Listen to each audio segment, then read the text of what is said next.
How do you experience furniture? You experience it through your senses. First thing you do, you walk in a room, you see the piece, it draws you in. You touch it, you feel it, you experience the different textures. We experience furniture through our senses. I've always had a love for design. I've always appreciated architecture, interior design, motorcycles.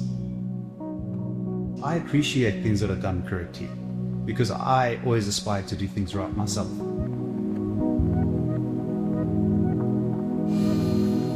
So when I craft and create something, I make sure that if I have a drawer within a cabinet, that those drawers are equally spaced all around. And that when you look at it, you don't have this one piece that's slightly off angle. I think that also comes from the engineering. I could walk around the workshop and I could spot when something was off just by looking at it, without even having to measure. I mean, I could walk past the guys and say, hang on, there's something wrong there. And they'd be like, no, they couldn't really pick it up themselves. I spent 20 years in automotive engineering. In that game, it was all about manufacturing, repetitive processes, and precision. We worked with the finest tolerances and working essentially in microns. As much as I enjoy being within the space, I wanted to create something with a bit of soul.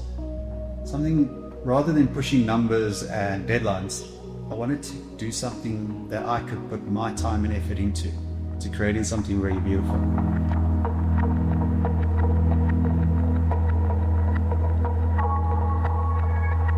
My boys were kind of nagging me for a bit of a project here around the house, and they were wanting a tree house. I wasn't too sure where to put it. It wasn't too long after that we had a big storm, and this massive acacia tree at the back actually blew over. And I thought, well, there we go, there's a sign, right? That's where I started building this tree house. And I had no real tools for it. And found myself in the process, what I was actually doing was I was using traditional joinery, wood joinery techniques. I wasn't using screws. I ended up making the doors, the balustrade, the A-frame, the walls were all done with woodwork joinery. Not hammer and nails, no screws. I was using mortise and tenons. By the time I'd finished the project, I had amassed a couple of tools because I needed stuff in order to complete it.